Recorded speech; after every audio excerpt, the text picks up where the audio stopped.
안녕하세요. 이상큐브입니다.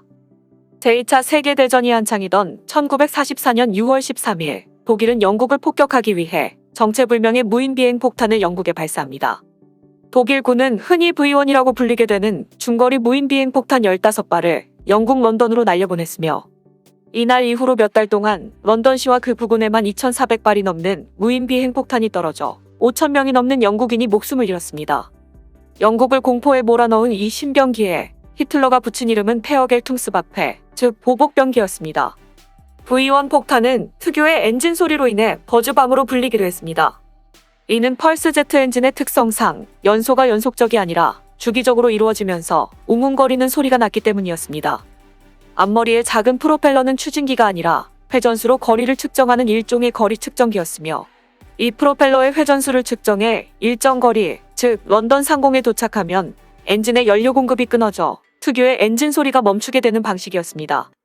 영국까지 날아간 V1에서 소리가 나지 않는다면 엔진 구동이 중지되어 근처 혹은 자신을 향해 낙하한다는 의미이므로 이게 어디에 떨어질지 아무도 모르는 상황이었습니다.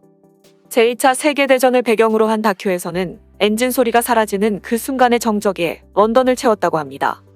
이런 펄스 제트 엔진은 발사 시 가속이 필요해 화약식 캐터펄트와 고정식의 긴 발사 레일의 도움을 받아서 이륙해야만 했습니다. 즉 전용의 발사 시설이 필요했으므로 운용에는 전투기 이상으로 불편한 면이 많았으나, 제작 비용이 워낙 저렴하고 인명 손실을 전혀 감수할 이유가 없었으니 충분히 유용성을 인정받았습니다. 또한 사람이 타지 않는다는 점은 그 어떤 기상 상태에서도 밤낮을 가리지 않고 비전투 손실을 각오하면서 잔탄이 있는 한 계속 사용할 수 있다는 장점이 있었습니다. 이 때문에 히틀러를 중심으로 한 독일 정부 순회는 이 무기로 영국 국민의 사기에 치명타를 가함으로써 조기 종전을 달성할 수 있으리라고 기대했습니다. 하지만 기대했던 성과는 거두지 못했습니다. V1의 최대 속도가 고작 640km로 당시엔 이미 프로펠러 전투기들도 그 정도 속도를 가지고 있었기 때문에 영국의 비행기들에게 속속 격추되었기 때문입니다. 하지만 미국은 제2차 세계대전에서 사용 후 역사 속으로 사라진 펄스 엔진을 다시 부활시키고 있습니다. 항공 소식을 다루는 대표적인 항공 전문 매체인 플라이트 글로벌은 미 공군은 미래의 무인기와 미사일 추진 체계에 제2차 세계대전 중에 독일이 사용했던 펄스 엔진의 사용을 검토하고 있다고 지난 6월 23일에 보도했습니다. 제2차 세계대전 중 나치 독일이 사용한 V1 비행폭탄 추진 시스템은 구조적으로 심플하고 가벼워 대량 생산에 적합했던 펄스 제트 엔진입니다. 펄스 제트 엔진은 기존의 제트 엔진의 터빈과 같이 움직이는 부품이 거의 없습니다. 연료와 공기가 심플한 튜브 안에서 연소되면 뜨거운 가스가 뒤에서 밀려나와 추력을 생성합니다. 따라서 단순성과 가벼운 무게라는 장점이 있지만 압축률이 낮아 추력의 생성이 제한적이며 또한 매우 시끄럽습니다. 때문에 이 엔진은 구조상 흡입한 공기의 압축비가 낮아 출력이 낮고 연비도 좋지 않아 원심식이나 충류식 압축기를 갖춘 제트 엔진이 등장하면서 사라졌습니다. 그러나 미국의 스타트업인 웨이브 엔진은 펄스 제트 엔진의 전자엔진 제어 장치를 통합하여 터빈을 갖춘 제트 엔진에 버금가는 추력연료 소비율을 실현했다고 전하고, 항공기 업계는 오랫동안 소형 항공기용 고성능 저비용에 엔진 부재에 시달려왔는데 우리는 이 벽을 깼다고 주장하고 있습니다. 미 공군도 펄스 제트 엔진의 혁신적인 기술에 주목하고 있으며 2019년부터 300만 달러의 자금을 지원하고 있습니다. 현재로선 미국의 스타트업 기업인 웨이브 엔진이 어떤 방식으로 펄스 제트 엔진을 개량했는지는 정확히 알 수 없지만, 펄스 제트의 성능에 대해 웨이브 엔진은 펄스 제트에는 컴퓨터가 엔진 성능을 제어하는 FADC를 사용한다고 밝혔습니다.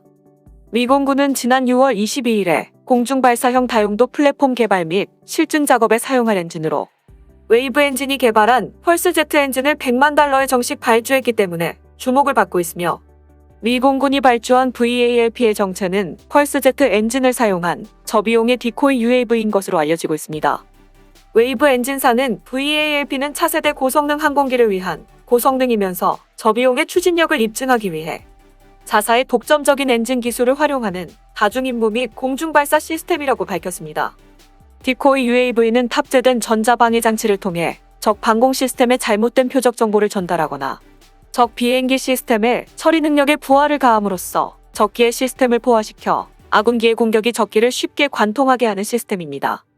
또한 공대공 전투 시 디코이를 발사하면 적의 전투기는 디코이 미사일을 적기로 판단해 날아가게 만드는 미끼로도 사용되는 UAV입니다. 웨이브 엔진이 공개한 이미지 일러스트에서는 VALP는 F-16에서 공중 발사되는 무인기로 그려져 있고 기체 디자인도 매우 특징적이며 아마도 탑재되어 있을 엔진은 유자로 구부려진 벨브리스 펄스제트 엔진으로 보이며 공기 주입구가 기체 뒤쪽에 있기 때문에 기존의 공중 플랫폼과는 차별화되는 형태라 할 수 있습니다.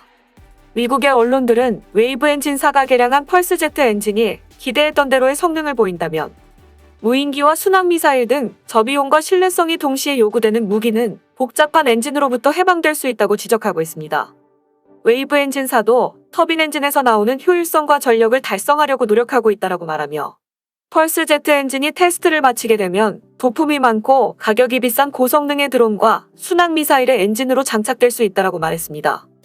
분명 웨이브 엔진사가 말한 것처럼 지금 테스트 중인 펄스제트가 디코이 UAV에 사용될 수 있다는 것이 입증된다면 동일한 기술을 사용하는 드론이나 순항미사일과 같은 다른 체계에도 적용될 가능성이 높으며 특히 이러한 펄스제트 엔진은 저렴한 비용으로 인해 단순한 임무만을 가지는 소모성 드론에 적합할 수 있습니다.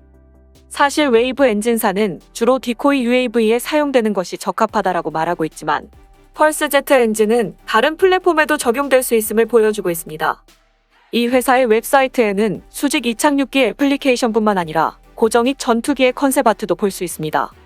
또한 미국의 언론들은 펄스제트의 테스트를 성공적으로 마치게 되면 저가형 순항미사일 개발을 위한 미 공군의 프로그램인 그레이 울프와 같은 프로젝트에 적용될 수 있다고 말하고 있습니다.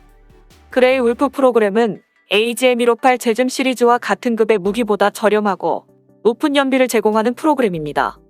동시에 미 언론들은 미 공군이 진행 중인 골드노드 프로젝트에도 펄스제트 엔진이 사용될 수 있다고 말하고 있습니다.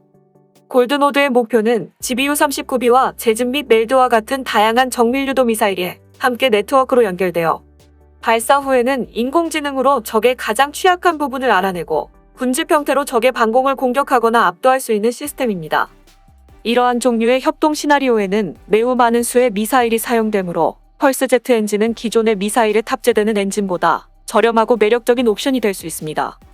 이런 펄스제트의 귀환은 놀라운 일이며 공중발사 디코이 UAV뿐만 아니라 저가형 미사일과 군집 미사일 시스템에도 사용될 수 있어 미 공군에 많은 관심을 보이고 있다고 미 언론들은 전하고 있습니다.